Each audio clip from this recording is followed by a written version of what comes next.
नमस्कार दोस्तों, क्या हालचाल सभी के। आई होप सभी हेल्दी हैं, कंसिस्टेंटली प्रिपेयर कर रहे हैं। तो आज के वीडियो में हम बात करने वाले हैं जो नेक्स्ट हमारा मेजर बैंक एग्जाम होने वाला है, IBPS, RRB, PO and clerk.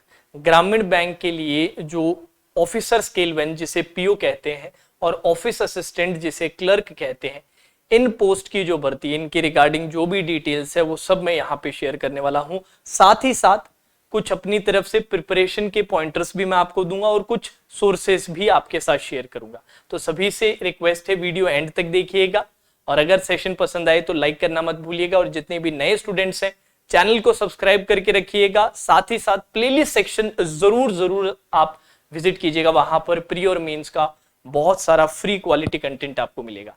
So let's start the session. तो बात चल रही है आरआरबी, पीओ एंड क्लर्क 2023 की। तो सबसे पहले हम बात कर लेते हैं कि यार इनकी डेट्स क्या है। अब आईबीपीएस कैलेंडर ऑलरेडी आउट हो चुका है, जनवरी मिड में ही आ गया था, 15-16 तारीख को आ गया था, डेट्स ऑलरेडी उसमें मेंशन्ड थी। तो सबसे पहले अपने पीओ के बारे में बात कर लेते हैं। पीओ और क्लर्क दोनों में रिटर्न के 2 फेजेस होते हैं, ऑनलाइन रिटर्न एग्जाम के 2 फेजेस होते हैं। क्लर्क में फिर इंटरव्यू नहीं रहता, नो इंटरव्यू। पीओ में क्या रहता है, इसके बाद एक इंटरव्यू भी रहता है। ठीक है जी। तो सबसे पहले ऑनलाइन रिटर्न जो दोनों फेजेस हैं, प्री एंड मेंस, इसके बारे में बात कर लेते हैं। सबसे पहले हम बात करते हैं प्री की। प्री में कौन कौन सी डेट्स है। प्री का जो पीओ का डेट है एक्सपेक्टेड वो 13 अगस्त और 19 अगस्त है। ऑल्दो अगर आप कैलेंडर देखेंगे तो प्री के जो डेट्स है उसमें 5 डेट लिख रखी है, ये 2 और ये 3 एक साथ लिख रखी है। तो पता नहीं चल रहा है कि इनमें से कौन सी पीओ की है कौन सी क्लर्क की है, क्योंकि दोनों एक साथ लिख रखी है। बट पिछली बार के हिसाब से, लास्ट टाइम के ट्रेंड के हिसाब से जाएं तो ये 13 अगस्त और 19 अगस्त आपके प्री की डेट्स हो जाएंगी और जो मेंस की डेट है वो एग्जैक्ट दे रखी है, वो है 10 सितंबर। तो अगर आप चेक करें, मान लेते हैं कोई बच्चा है जिसका 19 अगस्त को पेपर है और 10 सितंबर को उसको मेंस के लिए बैठना है, तो आप देख सकते हैं समय नहीं है, बिल्कुल भी टाइम इन्होंने बिल्कुल भी नहीं दिया है। 19 के बाद फिर आपके पास 12 एक दिन तो अगस्त में बच गए और 10वें दिन पे ये पेपर ले ही लेंगे। तो इसका मतलब 20 एक दिन हार्डली आपके पास है प्रिपरेशन फॉर मेंस। तो एक चीज मैं हमेशा बच्चों से कहता हूं कि ऐसे नहीं करना है कि प्री की तैयारी करनी है, प्री के बाद फिर मेंस की करनी है। टाइम ही नहीं बचेगा। प्रिपरेशन तो आपको पहले ही करनी पड़ेगी। ये जो 20-25 दिन का होगा ये तो रिविजन का टाइम होगा। कई बार क्या होता है, प्री के पेपर से पहले अपने प्री की तैयारी खूब करते रहते हैं तो मेंस का थोड़ा फ्लो खत्म हो जाता है। तो मेंस का फ्लो बनाने के लिए 20-25 दिन अच्छे होंगे। ये नहीं कि अब हम 20-25 दिन में मेंस की पूरी तैयारी कर ले, वो पॉसिबल ही नहीं है। तो इसलिए बोलते हैं कि प्रिपरेशन साथ में होनी चाहिए, प्री और मेंस दोनों की। तो उस बात का आप खास ध्यान रखिएगा। अब यही बात अगर हम क्लर्क के लिए करते हैं, माने कि ऑफिस असिस्टेंट के लिए, तो इनके लिए 3 डेट्स रखी गई है, 5 अगस्त, 6 अगस्त और 12 अगस्त। और इसका भी जो मेंस का एग्जाम है वो 16 सितंबर को है। जैसे लेट्स से 12 तारीख को किसी का क्लर्क प्री का एग्जाम होता है तो 18 एक दिन यहां पे मिलते हैं, 15 एक दिन यहां पर मिलते हैं, तो 30 एक दिन, 30-33 दिन आपको मिलते हैं। तो वो भी बहुत ज्यादा दिन नहीं है, 30 एक दिन भी मेरे को मिल जाएंगे। 30 दिन में मैं मेंस की प्रिपरेशन नहीं कर सकता हूं, वो तो सिर्फ रिवीजन किया जा सकता है, जो फ्लो थोड़ा टूट गया उसको रीगेन किया जा सकता है। तो हमेशा ध्यान रखें, प्री और मेंस की तैयारी एक साथ करनी है। ठीक है जी। तो ये तो आपकी एग्जाम डेट्स होगी। अब इसके बाद नेक्स्ट पॉइंट पे अपने बात कर लेते हैं। नेक्स्ट पॉइंट आपका है एज क्राइटेरिया। ये बड़ा इंपॉर्टेंट है, ध्यान से सुनिएगा कि कौन कौन बच्चा एलिजिबल है इस फॉर्म को भरने के लिए। तो सबसे पहले अगर अपने क्लर्क की बात करें तो 18 to 28, 18 to 28, जिसमें 18 और 28 दोनों इंक्लूडेड है। 18 साल की एज से एक दिन भी पहले हुआ तो नहीं, 28 की एज से एक दिन भी ज्यादा हुआ नॉट एलिजिबल। ठीक है। 18 to 28, यही पीओ के लिए देखा जाए तो 18 to 30, वेयर 18 and 30, 18 और 30 दोनों इंक्लूडेड है। 18 से एक दिन पहले नॉट एलिजिबल, 30 से एक दिन बाद में नॉट एलिजिबल। अब ये कैलकुलेशन जो है सर एज की, ये कौन सी तारीख से की जाती है? तो पिछले 2-3 नोटिफिकेशंस मैंने चेक किए, जो बेस डेट आ रही है ना जहां से ये एज कैलकुलेट की जा रही है, वो तारीख आपकी पड़ रही है 1 जून 2023। वो क्या पड़ रही है, जहां तक मैंने देखा 1 जून 2023। तो इस हिसाब से आप अभी से निकाल के रख सकते हो, अभी कैलकुलेट करके रख सकते हो। जो लोअर वाले लिमिट में है या अपर वाली लिमिट में, इस वाली डेट से आप कैलकुलेट करके रख सकते हो कि आप इस रेंज में आ रहे हो कि नहीं आ रहे, उसके अकॉर्डिंग आप पीओ क्लर्क का भर सकते हैं। अब कैटेगरीज की बात करें तो ओबीसी के लिए +3 इयर्स का रिलैक्सेशन, SC ST के लिए +5 का, और डिसेबिलिटी वालों के लिए +10 साल का रहता है, ये सभी को पता है। तो इस बात का आप खास ध्यान रखिएगा। चलिए जी आगे बढ़ते हैं। नेक्स्ट बात कर लेते हैं एजुकेशनल क्वालिफिकेशन की कि किस क्वालिफिकेशन वाले लोग इसके लिए एलिजिबल है। तो बहुत ही सिंपल क्वालिफिकेशन है, सिर्फ बैचलर डिग्री किसी भी स्ट्रीम में या बैचलर डिग्री के इक्विवेलेंट कोई भी डिग्री है, जैसे बीएससी हो गई, बीकॉम होगी, इस तरह के बीए हो गए, ये सब एग्जाम्स भी आपके, ये सब क्वालिफिकेशंस भी आपकी चल जाएगी। परसेंटेज कितने चाहिए सर? परसेंटेज का कोई क्राइटेरिया नहीं है, बस डिग्री होनी चाहिए अपने पास, ठीक है। Bachelors degree in any stream और इट्स इक्विवेलेंट उसके बराबर का, जैसे कि मैंने आपको कुछ एग्जांपल्स भी दे दिए, बीएससी, बीए, बीकॉम वगैरह, ठीक है जी। अब बेस डेट क्या होती है सर कि कब तक हमारी डिग्री हो जानी चाहिए, कब तक हम क्वालिफाई हो जानी चाहिए, क्योंकि काफी बच्चे ऐसे हैं जो इस साल वाले भी भरने वाले हैं, 4th ईयर में है या फिर अपनी डिग्री के फाइनल 3rd ईयर में है, ठीक है जी। वो पूछ रहे हैं कि सर हमने जैसे कि मान लो मई में, जून में हमने कंप्लीट कर लिया, तो क्या हम एलिजिबल होंगे कि नहीं होंगे? तो इसके लिए जो डेट है वो रहती है last date of online registration. जब भी ऑनलाइन रजिस्ट्रेशन स्टार्ट होगी उसकी जो आखिरी तारीख है वो आपका क्या बनेगा? वो आपका बेस डेट बनेगा। अब मैं आपको थोड़ा सा इसके रिगार्डिंग थोड़ा सा रेफरेंस दे देता हूं। लास्ट ईयर 2022 में 27 जून लास्ट डेट ऑफ रजिस्ट्रेशन थी। कब सर? 2022 वाला, पिछले साल वाला। इससे पिछले साल में लास्ट डेट ऑफ रजिस्ट्रेशन थी 28 जून। कितनी थी दोस्त? 28 जून थी सर। इस बार का जो नोटिफिकेशन है पिछले के दोनों नोटिफिकेशन से थोड़ा सा जल्दी एक्सपेक्टेड है, क्योंकि अगर आप एग्जाम डेट देखें तो एग्जाम भी वो थोड़ा जल्दी करवा रहे हैं। तो मैं इस बार का नोटिफिकेशन एक्सपेक्ट कर रहा हूं कि मई के बिल्कुल आखिरी में जाके या जून के बिल्कुल अर्ली में आप एक्सपेक्ट कर सकते हैं।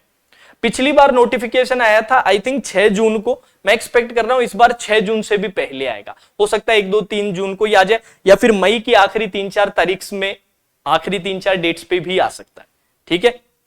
तो जो भी ऑनलाइन रजिस्ट्रेशन की लास्ट डेट रखेंगे उधर से आपको कैलकुलेट करना पड़ेगा, उधर से देखना पड़ेगा कि उस डेट तक आपके जो भी आपकी डिग्री आएगी, जो भी मार्कशीट आएगी उसमें उससे पहले का होना चाहिए कि भाई इस बंदे ने इस तारीख से पहले के लिए इसने डिग्री कंप्लीट कर रखी है, ठीक है जी। चलो अब रही बात कंप्यूटर सर्टिफिकेट की। कंप्यूटर सर्टिफिकेट इंपॉर्टेंट रहता है किन किन बच्चों को और कैसा कंप्यूटर सर्टिफिकेट चाहिए, उसके लिए ऑलरेडी चैनल पे कई वीडियोस आप देख सकते हैं, फिर भी ब्रीफ में मैं बता देता हूं। अगर आपने स्कूल लेवल पे मतलब 10th या उससे आगे वाले पे कहीं पर भी कंप्यूटर पढ़ा हुआ है तो आपको जरूरत नहीं। अपनी ग्रेजुएशन में कॉलेज टाइम में कंप्यूटर एज ए सब्जेक्ट पढ़ा हुआ है तो आपको कंप्यूटर सर्टिफिकेट की जरूरत नहीं। अगर ऐसा है ना स्कूल में ना कॉलेज में कभी कंप्यूटर का कोई भी सब्जेक्ट हमने कभी नहीं पढ़ा है तो आपको एक सर्टिफिकेट की जरूरत पड़ेगी। एक सर्टिफिकेट किसी भी कंप्यूटर से रिलेटेड किसी भी चीज में आप एक सर्टिफिकेट ले लीजिएगा। उसके लिए छोटा मोटा कोर्स आप कर सकते हैं, 3 महीने का, 4 महीने का, 6 महीने का, जो भी बनता है वो करके तैयार आप कर सकते हैं, तो वो मोर देन सफिशिएंट रहेगा, ठीक है। बच्चे पूछते हैं बड़े बड़े कुछ अच्छे सर्टिफिकेशंस पूछते हैं, वो तो ऑलरेडी सफिशिएंट है, बट नॉर्मल आप प्राइवेट वगैरह से भी ऑर्गेनाइजेशन से कर लेते हैं तो उसमें भी कोई प्रॉब्लम नहीं है, ठीक है जी। चलिए लेट्स मूव ऑन, आगे बढ़ते हैं। अब नेक्स्ट सबसे इंपॉर्टेंट पॉइंट है एग्जाम पैटर्न कि सर इस एग्जाम का चाहे आरआरबी पीओ के लिए हो चाहे आरआरबी क्लर्क के लिए हो पैटर्न क्या रहता है। तो 2 फेजेस की हमने बात की थी, प्रीलिम्स फेज 1, मेंस फेज 2। सबसे पहले हम बात कर लेते हैं प्रीलिम्स की, और ये दोनों एग्जाम्स के लिए मैं बता देता हूं, दोनों पोस्ट के लिए पीओ और क्लर्क दोनों पोस्ट के लिए है, सेम रहेगा। प्री के लिए अगर बात करें तो 2 सब्जेक्ट्स आते हैं, क्वांट्स और रीजनिंग। इंग्लिश नहीं आता, तभी बहुत सारे जो हिंदी मीडियम स्टूडेंट्स हैं वो इस रिक्रूटमेंट का इंतजार करते हैं, बैंक एग्जाम्स में से ये फॉर्म जरूर भरते हैं और काफी होपफुल होते हैं क्योंकि उनकी इंग्लिश उतनी अच्छी नहीं होती कि ये एग्जाम वो क्रैक करें, ठीक है। तो क्वांट्स और रीजनिंग आएगा, ये आप अपनी हिंदी लैंग्वेज, इंग्लिश लैंग्वेज दोनों में आपको मिल सकता है। साथ ही साथ रीजनल लैंग्वेज में भी अगर आप पेपर सॉल्व करना चाहते हो उसकी फैसिलिटी भी आरआरबी देता है, ठीक है। रीजनल में कौन कौन सी लैंग्वेज कवर्ड है वो नोटिफिकेशन में मेंशन्ड होता है, ठीक है जी। क्या रहता है, 40-40 क्वेश्चन सर क्वांट रीजनिंग के आते हैं, हर क्वेश्चन 1 नंबर का, तो 40-40 मार्क्स। नेगेटिव मार्किंग कितनी रहती है सर, 1/4 नेगेटिव रहती है। कितना रहता है, 1/4 नेगेटिव रहता है। मतलब अगर एक क्वेश्चन आपने अटेम्प्ट किया वो गलत हो गया तो आपको -0.25 मिलेगा, 0.25 आपका माइनस हो जाएगा अगर आपने गलत किया तो। 1/4 नेगेटिव है। इसमें सेक्शनल टाइम नहीं मिलता कि भाई क्वांट्स के लिए इतना टाइम है, रीजनिंग के लिए टोटल टाइम दिया जाता है 45 मिनट का। कितने का, 45 मिनट का टोटल टाइम आपको दिया जाता है। और ये आपको अपने आप से डिवाइड करना पड़ता है कि यार मैं क्वांट्स को कितना टाइम दूं, रीजनिंग को कितना दूं। कभी भी आप एक सेक्शन से दूसरे सेक्शन में स्विच कर सकते हैं। ऐसा लगा क्वांट्स का करते करते कि यार इसमें तो टाइम वेस्ट हो जाएगा, वापस मैं रीजनिंग में स्विच करना चाहूंगा, क्योंकि रीजनिंग में मैंने पेपर में देखा था कि ये वाला पार्ट, ये वाला पजल शायद मैं सॉल्व कर पाऊं जल्दी, तो आप वापस भी स्विच कर सकते हैं। और ये जो टाइम का जो डिसाइडिंग फैक्टर है कि सर कितना कितना टाइम देना चाहिए, ये जब आप मॉक्स देते हो ना, मॉक्स देते हो वहां से बहुत अच्छे से आप फिगर आउट कर पाते हो कि यार मेरे लिए कितना कितना टाइम देना सही है, क्योंकि सबका अपना स्पेसिफिक होता है, सब अलग अलग आपको एडवाइस देंगे। मैं भी अपना बताता हूं, वो मैं अपने हिसाब से बताता हूं, आपके हिसाब से उसमें थोड़ा सा फर्क हो सकता है। फिगर आउट कैसे करें सर, हमें कैसे पता चले हमारे लिए क्या बेस्ट है। मॉक्स जब आप दोगे ना लगातार तो आपको पता लगने लग जाएगा, क्योंकि उसमें फिर आप थोड़ा थोड़ा एक्सपेरिमेंट करके देखना है यार थोड़ा टाइम इधर मैं ज्यादा देता हूं, थोड़ा इधर कम देता हूं, इस बार इसको थोड़ा ज्यादा देता हूं, इसको कम देता हूं। जो आपके लिए बेस्ट हो जाए पेपर तक वो आप लगा देना, बस बात खत्म। अब आ जाते हैं, अच्छा एक और चीज, प्रीलिम्स सिर्फ क्वालिफाइंग इन नेचर होता है। बोलने का अर्थ ये है सर इसके मार्क्स नहीं जुड़ते हैं फाइनल मेरिट में। फाइनल मेरिट में इसके मार्क्स नहीं जुड़ते हैं, क्वालिफाइंग इन नेचर होता है, ये याद रखिएगा, ठीक है जी। एक ओवरऑल कट ऑफ बनती है, स्टेट वाइज बनती है, उस स्टेट के हिसाब से। पिछले साल की अगर कट ऑफ्स की मैं बात करूं, एक रफ आइडिया दूं तो 80 में से 50 to 60 के बीच में मेजॉरिटी कट ऑफ थी। आउट ऑफ 80 में से मेजॉरिटी जो कट ऑफ थी, स्टेट्स की रेंज होती है, किसी की 51 थी तो किसी की 59 थी, 57 थी, 60 थी, कईयों की थोड़ी 60 से प्लस भी थी, 61 62 भी थी, तो इसको थोड़ा ज्यादा बढ़ा देते हैं, 62 तक लिख देते हैं। 50 से 62 के बीच में मोस्ट ऑफ द स्टेट्स की कट ऑफ गई थी 80 में से। अब इसके मार्क्स कैरी ऑन नहीं करते तो जस्ट आप क्लियर भी कर लोगे और कोई बच्चा फुल भी ले आता है तो आप दोनों में कोई फर्क नहीं है, ठीक है। बट जो मेन जो पोर्शन आता है वो है मेंस। नाम से ही पता चल रहा है कितना ज्यादा इंपॉर्टेंट है सर, नाम ही मेंस रख दिया। मेन चीज यही है, यहां पर जो कमाल कर देता है ना वो सेलेक्ट हो जाता है, सिंपल सी बात ये। अब मेंस में आपके कौन कौन से सब्जेक्ट है, सबसे पहले ये देखिए सर, रीजनिंग क्वांट्स तो है ही आपके, ठीक है जी।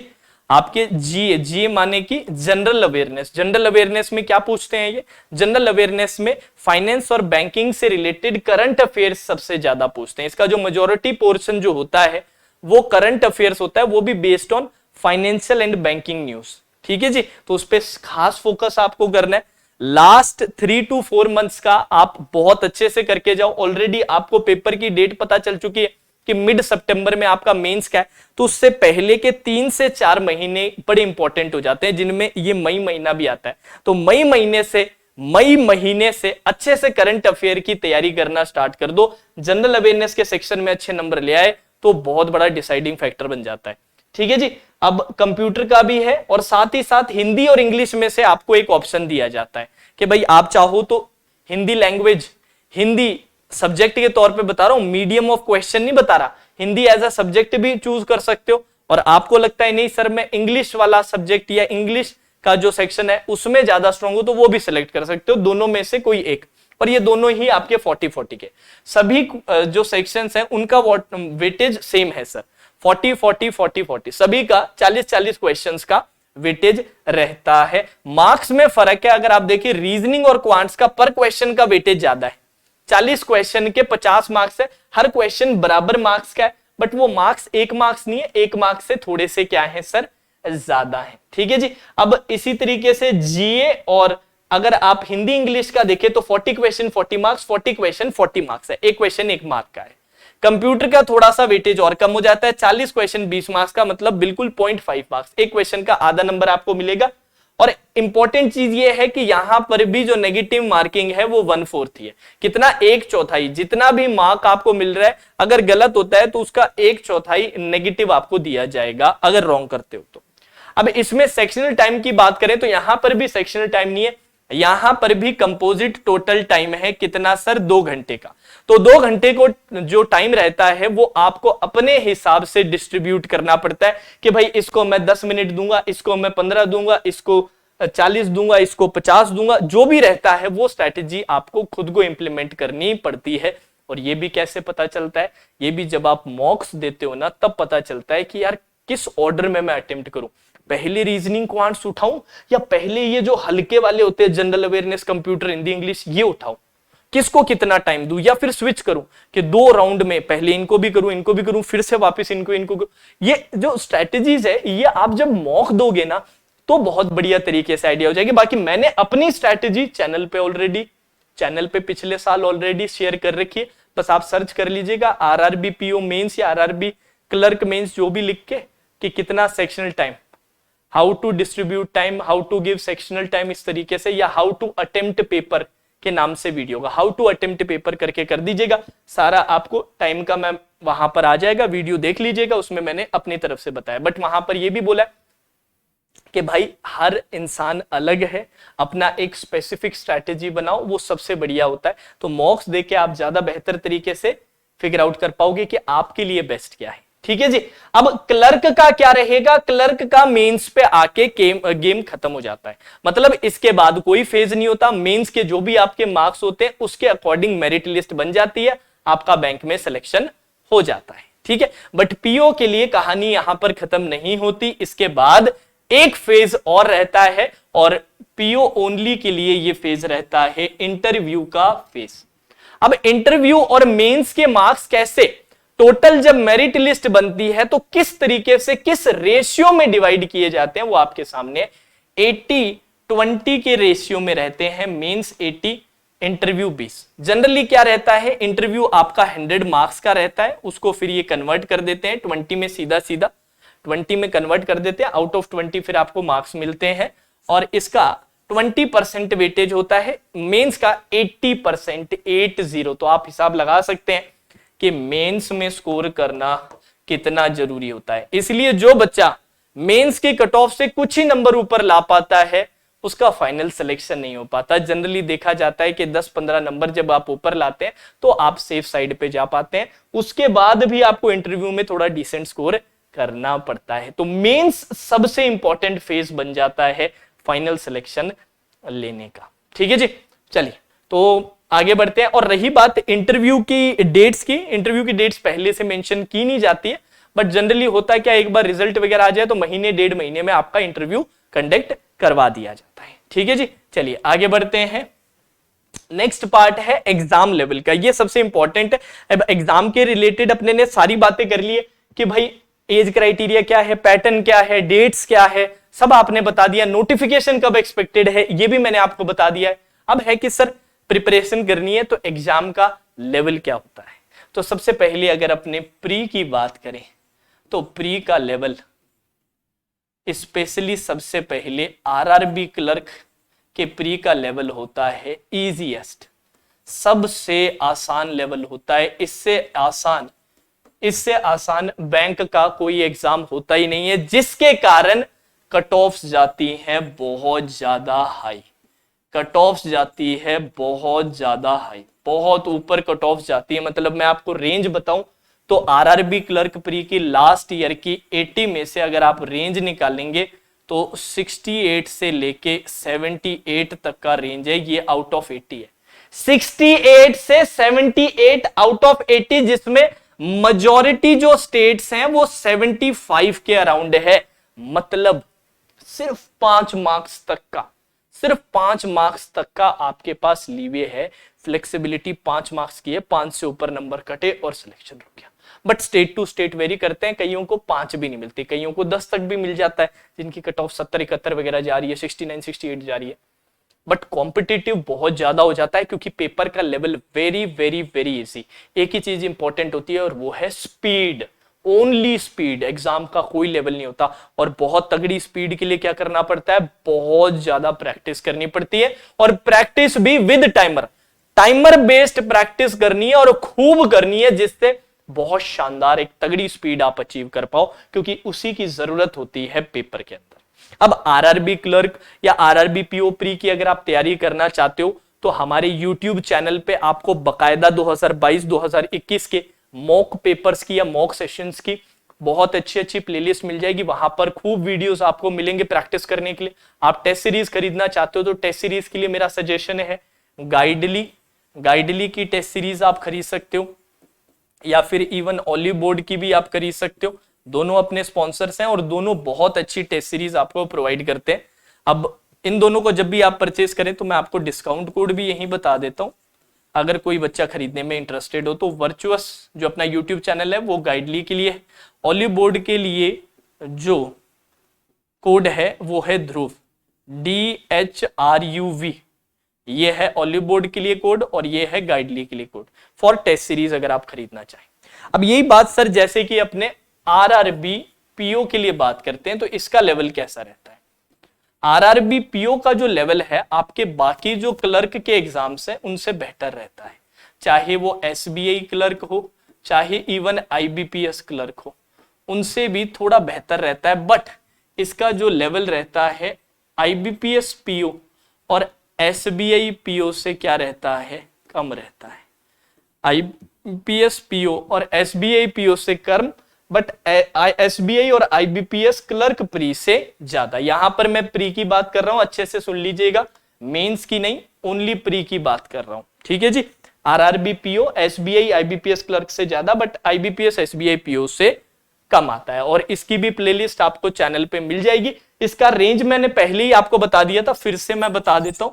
इसका जो लास्ट टाइम का जो कट ऑफ था, इसका उतना कट ऑफ ऊपर नहीं जाता है, क्योंकि पेपर का थोड़ा ठीक लेवल रहता है कंपैरेटिवली। बहुत अच्छा कोई लेवल नहीं रहता, ऐसा कोई IBPS SBI PO pre level नहीं रहता है, बट डिसेंट लेवल रहता है। तो इसमें जो कट ऑफ जाती है आउट ऑफ 80, वो ज्यादातर स्टेट्स की ऑब्जर्व की गई है 50 से 62 के बीच में, जनरली 50 to 62। तो वहां पर यार 75 तक की थी, और यहां पर आप देखें तो इनका अगर मिडिल ग्राउंड ले तो 55-56 के राउंड का आता है, तो फर्क है। तो इसका जो पेपर का लेवल है थोड़ा ठीक रहता है, और कई शिफ्ट्स में होता है, कुछ शिफ्ट थोड़ी ज्यादा आसान होती है, कुछ थोड़ी ज्यादा मुश्किल होती है, तो वो वेरी करता रहता है। तो इसका कंटेंट भी आपको यूट्यूब चैनल पे मिल जाएगा। अच्छा, इसके अलावा अब अपने मेंस के बारे में बात कर लेते हैं कि सर इनके मेंस का क्या सीन रहता है, इनके मेंस का क्या सीन रहता है। तो मेंस के लिए मैं ये बोलता हूं कि आरआरबी क्लर्क मेंस के लिए पढ़ाई मत करो, आरआरबी क्लर्क मेंस के लिए पढ़ाई मत करो, क्योंकि प्री और मेंस दोनों की तैयारी आप साथ करोगे।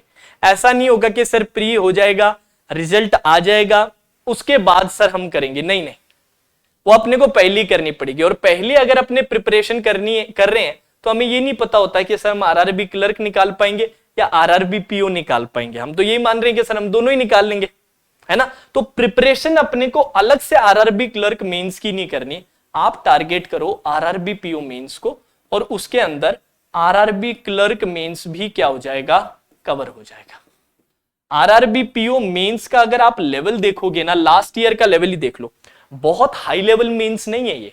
उल्टा आरआरबी पीओ मेंस और आरआरबी क्लर्क मेंस को जो मेजर जो बैंक एग्जाम्स होते हैं उनमें सबसे कम लेवल का मेंस एग्जाम माना जाता है। IBPS clerk mains, SBI clerk mains, IBPS PO, SBI PO mains के पेपर का लेवल इनसे बेहतर रहता है।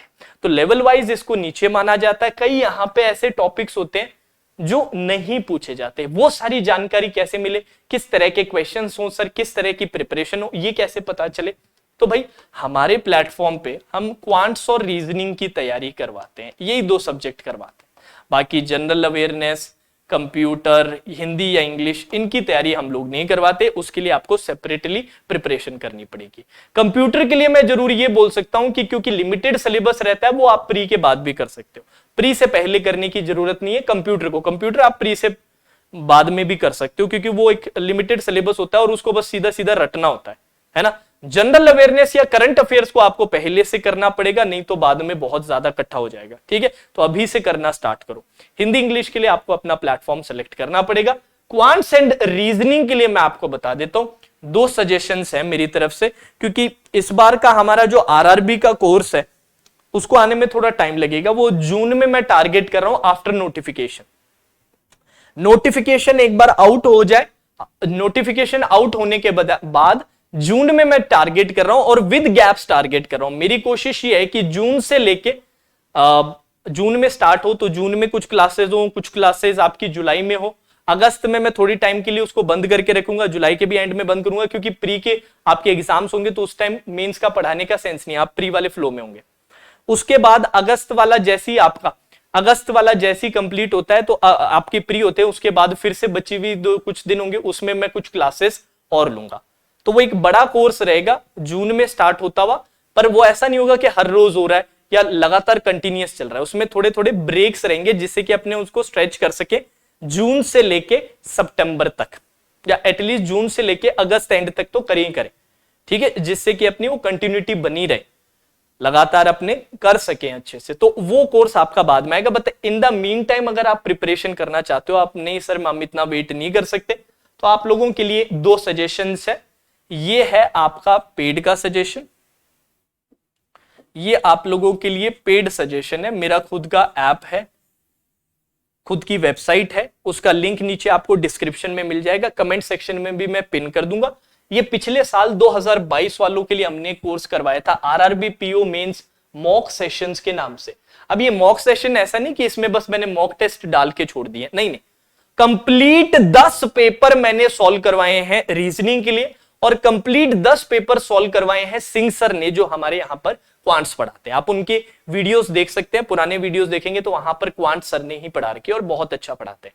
तो रीजनिंग और क्वांट्स दोनों के 10-10 पेपर हमने 10 पेपर्स ईच, कंप्लीट 10 पेपर्स हमने करवाए हैं, both for reasoning and quants.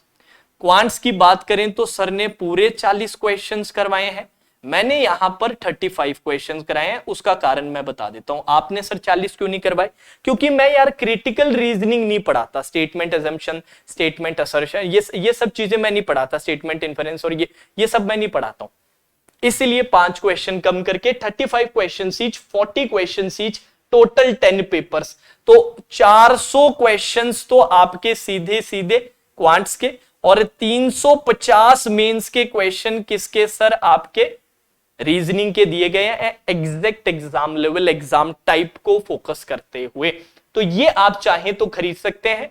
कितने का पड़ेगा? मात्र 300 रुपए का मेरे दोस्त ये कोर्स है, मात्र 300 रुपए, ओनली फॉर 300 रुपीज। इस पे भी मैं बता देता हूं, डिस्काउंट चाहिए तो इस पे डिस्काउंट भी मिल जाएगा अगर खरीदना चाहो तो।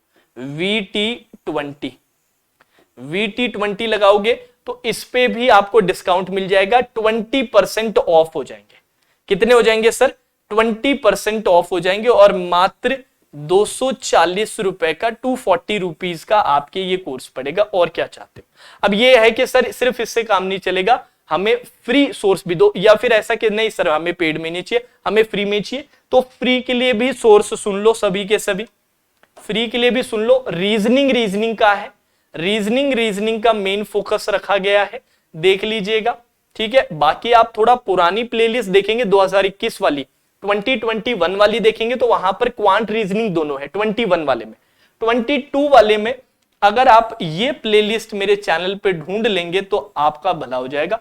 IBPS RRB PO mains 2022 mock series वाला वीडियो, टोटल आई थिंक इसमें मैंने अच्छे खासे आप लोगों को सेशंस करवाए थे, बढ़िया प्रैक्टिस करवाई है, क्वालिटी प्रैक्टिस करवाई है for RRB PO mains level. और 2021 का देखेंगे तो वहां क्वांट्स रीजनिंग दोनों के मिल जाएंगे आपको। ठीक है जी, तो ये आप हमारे YouTube चैनल वर्चुअल, जहां पर आप करंटली वीडियो देख रहे हैं, उनके प्लेलिस्ट सेक्शन में जाइएगा। प्लेलिस्ट सेक्शन में थोड़ा सा नीचे तक स्क्रॉल करना पड़ेगा क्योंकि 2022 की प्लेलिस्ट है, 2022 की है, तो थोड़ा 1-2 पेज आपको स्क्रॉल करना पड़ सकता है, पर कीजिएगा, करियर की बात है तो इतना स्क्रॉल तो बनता है, और वहां पर ये मिल जाएगा। और पेड के लिए तो ये है। अब कोई बच्चा ऐसा है कि सर आपका नया कोर्स आएगा तो वो क्या इसके अंदर इंक्लूडेड होगा? बिल्कुल भी नहीं। नया कोर्स आएगा तो वो आपको अलग से परचेस करना पड़ेगा। नहीं तो अगर कोई बच्चा ऐसा है कि नहीं सर हम तो सिर्फ आरआरबी को टारगेट नहीं कर रहे, हम बाकी एग्जाम्स को भी टारगेट कर रहे हैं, हम आपके प्लेटफॉर्म से सारी चीजें पढ़ना चाहते हैं, कंप्लीट पढ़ना चाहते हैं, सिर्फ आरआरबी के लिए नहीं, आईबीपीएस के लिए भी, एसबीआई क्लर्क के लिए भी, पजल भी, मिसलिनियस भी, कंसेप्ट भी, सब चीजें पढ़ना चाहते हैं मेंस लेवल पे। तो उसके लिए हमारा एक एनुअल सब्सक्रिप्शन है जिसका नाम है मम्मी सब्सक्रिप्शन। मम्मी सब्सक्रिप्शन जिसमें पुराने नए सब कोर्सेस का ऑल एक्सेस मिलता है, both for quants and reasoning. Mummy subscription के नाम से है। सर प्राइसिंग कितनी पड़ेगी आफ्टर डिस्काउंट? ये कोड सर हम अगर यहां पर लगा देते हैं तो हमें कितने रुपए पे करने पड़ेंगे? मात्र 1600 रुपए में क्वांट्स और रीजनिंग का टेंशन खत्म। और किसी टीचर से और किसी जगह से, इवन मेंस के लिए, प्री के लिए तो मिल ही जाता है बहुत सारा फ्री, मेंस के लिए नहीं मिलता ना। मेंस के लिए आपको और कहीं जाने की जरूरत नहीं, इसके साथ एक अच्छी टेस्ट सीरीज खरीद ले और ये पैकेज से आप कोर्सेज कंप्लीट करना स्टार्ट करें तो और किसी चीज की जरूरत नहीं पड़ेगी। 1600 रुपए का पड़ेगा after using the discount code VT20। तो यार ये कुछ मेरी तरफ से सजेशंस थे, बाकी आप सभी लोग समझदार हो। रिक्वेस्ट ये रहेगी, कुछ भी चाहे ना माने बट ये बात जरूर मानिएगा कि और ज्यादा इंतजार मत कीजिएगा। हाई टाइम है कि हम प्रिपरेशन अब पूरे फ्लो में करें, पूरे जोश के साथ करें। मई महीना बड़ा ठंडा महीना लगता है बट ये बहुत ही क्रूशियल रहता है, बहुत इंपॉर्टेंट रहता है, क्योंकि जून में जब एक बार नोटिफिकेशन आता है ना तब तो सब पढ़ने लग जाते हैं। उससे पहले के जो 2-3 महीने होते हैं वो बड़े इंपॉर्टेंट होते हैं। उसमें जो बच्चे पढ़ना स्टार्ट कर देते हैं, अच्छे से अपनी स्ट्रैटेजी बना के अच्छे से लग जाते हैं पढ़ाई में, वो निकल जाते हैं। तो अभी भी पढ़ना स्टार्ट नहीं किया तो अभी भी समय है, अपनी प्रिपरेशन स्टार्ट कीजिए, पूरी प्लानिंग कीजिए और आप लोगों को जो जो सजेशंस दिए, जो जो इंफॉर्मेशन दिए उसका पूरा पूरा फायदा उठाएं। Now that's all for today session. Take care.